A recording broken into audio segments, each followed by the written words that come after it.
Once upon a time, it was back in the days when judges led Israel, there was a famine in the land. A man from Bethlehem in Judah left home to live in the country of Moab, he and his wife and his 2 sons. The man's name was Elimelech. His wife's name was Naomi. His sons were Mahlon and Chilion, all Ephrathites from Bethlehem in Judah. They all went to the country of Moab and settled there.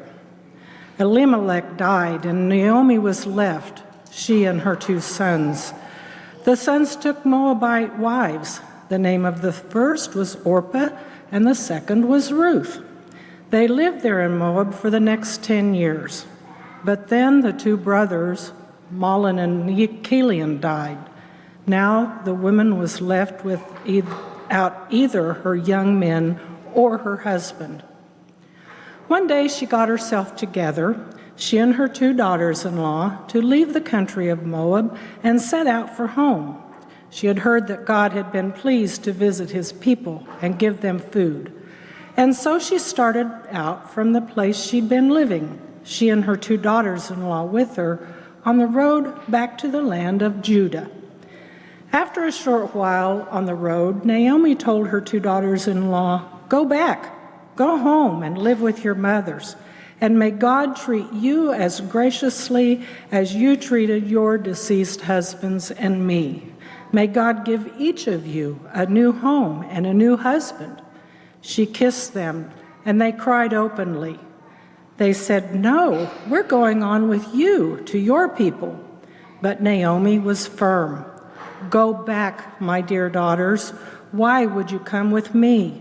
Do you suppose I still have sons in my womb who can become your future husbands? Go back, dear daughters, on your way, please. I am too old to get a husband. Why, even if I said there's still hope and this very night got a man and had sons, can you imagine being satisfied to wait until they were grown? Would you wait that long to get married again? No, dear daughters, this is a bitter pill for me to swallow, more bitter for me than for you. God has dealt me a hard blow." Again, they cried openly.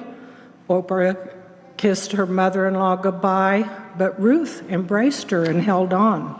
Naomi said, "Look, your sister-in-law is going back home to live with her own people and God's. Go with her."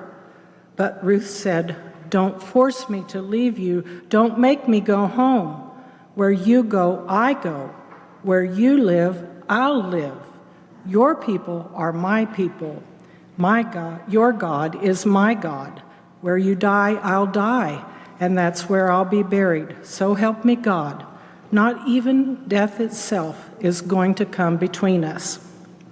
When Naomi saw that Ruth had her heart set on going with her, she gave in, and so the 2 of them traveled on together to Bethlehem. When they arrived in Bethlehem, the whole town was soon buzzing. "Is this really our Naomi? And after all this time?" But she said, "Don't call me Naomi, call me bitter. The strong one has dealt me a bitter blow. I left here full of life, and God has brought me back with nothing but the clothes on my back. Why would you call me Naomi? God certainly doesn't. The strong one ruined me." And so Naomi was back, and Ruth the foreigner with her, back from the country of Moab. They arrived in Bethlehem at the beginning of the barley harvest. This is the word of our Lord. Thanks be to God.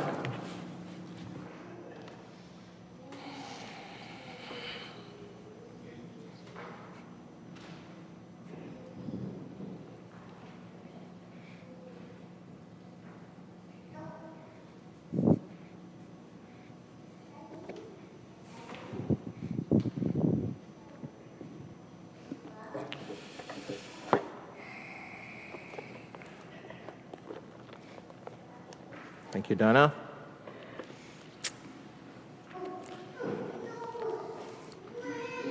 We are getting ready for Vacation Bible School. And over the past last week and leading into VBS, we are going to be thinking about the themes, the questions that the children are going to be considering during Vacation Bible School. So all of us are getting ready for VBS. It turns out VBS is not just for children. Faith formation is not just for children. Faith formation is a lifelong endeavor. All of us are involved. And the question today, or the issue before us, is to trust God to lead the way. Trust God to lead the way. The story is a powerful story. You may have heard parts of it read at weddings. In fact, the passage that includes the words of Ruth was read in our wedding. A beautiful passage, a passage of promise. So there are several places you can focus on for this text. But since we're talking about trust, I want us to focus squarely on Naomi. Bring that focus light, that spotlight on Naomi, and track her, watch her, see what happens with her, see what she says, how she deals with it. Because that is a harder task. And if you're not there today, you may be there someday. So let's see what we can pick up from Naomi. Story is straightforward. Naomi's husband, Elimelech, takes her and their two sons from Bethlehem to Moab.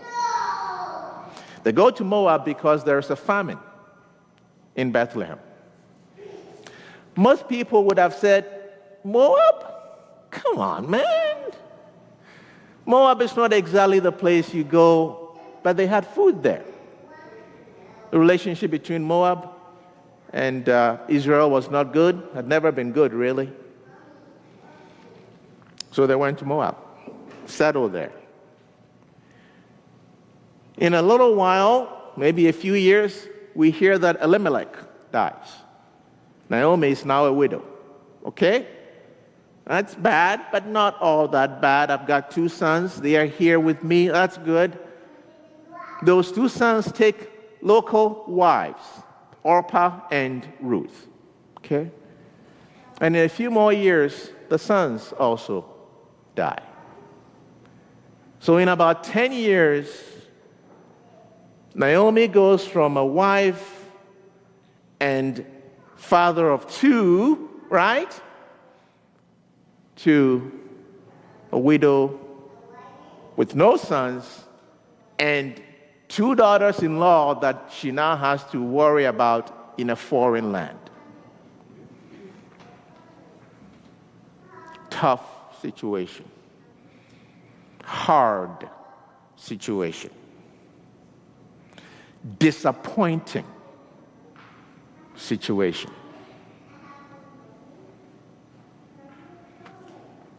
Have you ever been disappointed? Oh, sure, you have been disappointed, but let me push you a little harder. Have you ever been disappointed in God?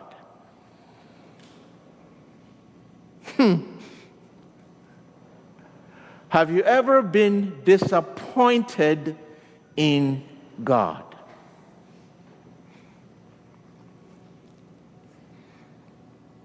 No, I don't know if we're allowed. Can we even admit it? Can we say it out loud? Naomi is disappointed. The text is clear. Verse 13, I circled it. I want to read it for you. As she gathers with the two women somewhere on the path to Bethlehem. They haven't quite left town yet, but she stops and she talks with these ladies, and she's saying, it doesn't make any sense for you to follow me all the way back to Bethlehem. I'm not even sure the kind of reception I am going to receive, let alone the two of you foreigners following me back to Bethlehem. Better to stay here. It doesn't make sense. And then she explains to them, and Donna did a wonderful job reading it, verse 13. See? She says that, no, my daughters, it has been far more bitter for me than for you, because the hand of the Lord has turned against me. Is this in the Bible?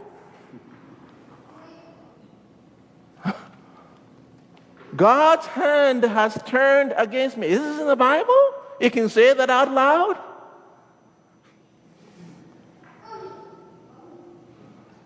So that's where she is.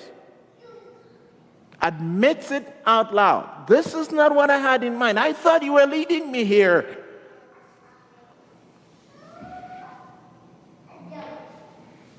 Have you ever been disappointed? Of course you've been disappointed. But have you been disappointed in God?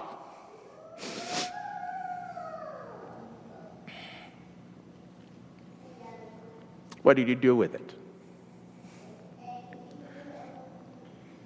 What did you do with it? Was it ever named out loud? Did you ever admit it? Did you just complain about it, just mumble about it, just sort of, did you go on strike from God? I'm not going to church again, ever. What did you do with it? What did you do with that gaping hole of disappointment? What did you do with it?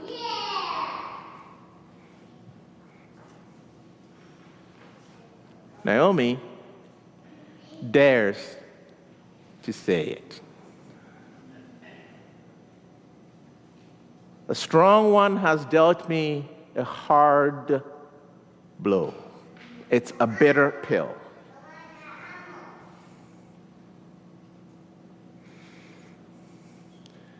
That's just one place she names her disappointment. We know Ruth, after the beautiful statement she made, traveled home to Bethlehem with Naomi. And when she gets there, the town is abuzz. Abuzz with what? Oh, come on. People are talking. Curtains are parting. Who is that? It looks a little familiar. Is that? She looks like Naomi. No, it's not Naomi. No, yes, it is. No, I don't think so. Is that you? Is that our Naomi? It looks like her. Yes, it is. And then she makes her second complaint. But don't call me Naomi. Don't call me Naomi. Because Naomi means pleasant. It means sweetness. She says, look at me.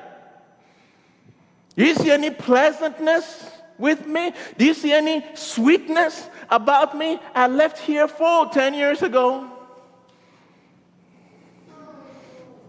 Call me Mara. Mara means bitter. Call me bitter. Call me bitter. Things are not pleasant with me. This is a bold woman. I mean, to tell your two daughters-in-law that the Lord has dealt you a hard blow is one thing. To stand in the middle of the road and declare it among all these people, don't call me Naomi, call me Mara. Whoa. Whoa. Now talk about somebody who is willing to call what is going on. Just call it out. Just admit it. This is what's going on. And it says right there in the next line, Kathy, that and all the women said, don't say that. Don't ever say that. Is that in the text? No, it's not in the text. It's not in the text.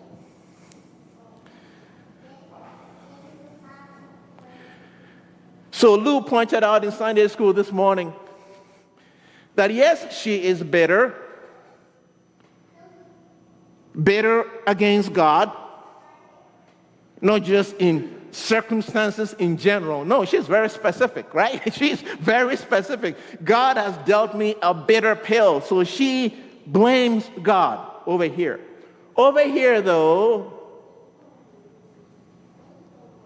she goes back to Bethlehem because she has heard that God has been kind and provided food. So the bitterness and a little bit of trust and confidence in God, side by side. Is that even allowed? Yes. That's what I came to tell you today. It is allowed. It is allowed. No need to pretend, because God knows anyway. God knows you're hurting. God knows that you're grieving.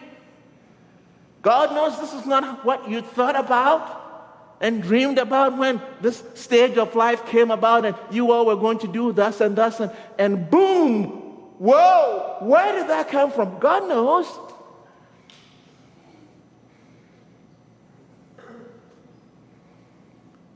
So to admit it, to name it, to say, yes, this has happened, and I don't quite understand how in the world it all came about, and I thought God was watching over us. I thought we could trust God to lead the way. What happened? I've got some questions for God. Yeah. It's legal. In fact, not only is it legal, it is encouraged. It is encouraged. In the book of Psalms, there is a whole ton of passages where people have complaints against God. And here are a few. I would encourage you to write them down. These are individual lament psalms where your particular life has been broken apart and you've got something to say to God about it, but maybe you can't quite find the words right there. It's already there. You open it and you read it. I suggest read it out loud. Read it out loud. These are individual lament psalms. There are communal lament psalms. Something has happened to the entire community and everybody is reeling. You get together, grab one of these psalms, say it out loud.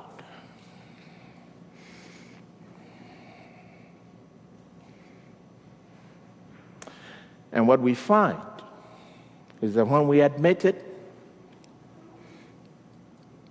we begin to experience just a little bit of healing from that truth. We think by hiding from it, we can pretend it doesn't exist. No, that's like building on a cracked foundation.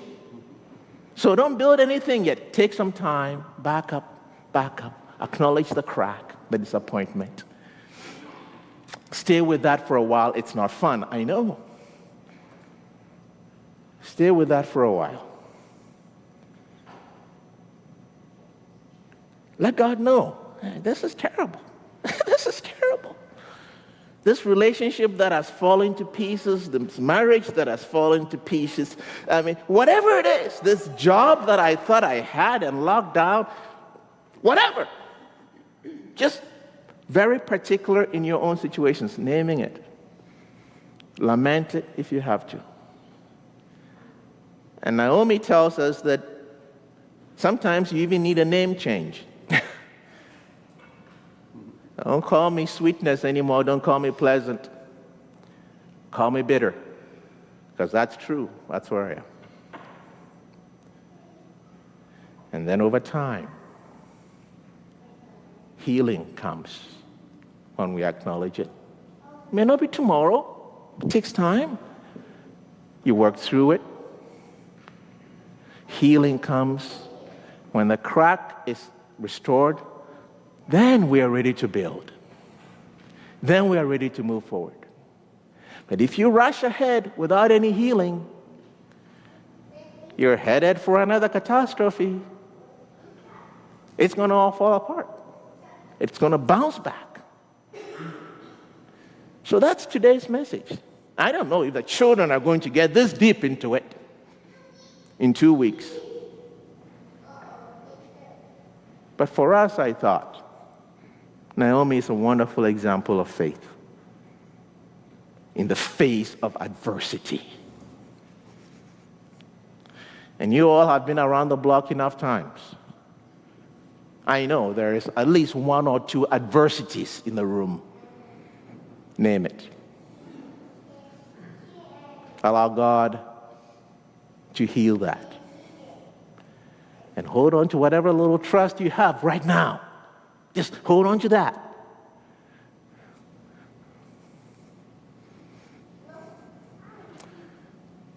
That's the story of Ruth chapter 1. Oh, I know, that's just chapter 1. There's chapter 2, chapter 3, chapter 4. I know that. I'm not going to read it here, and if we read it, we'll be here till 1. So that's your homework. We read chapter 1. 1, 2 pages. That's it. That's the rest of the story. Why don't you read that for yourself?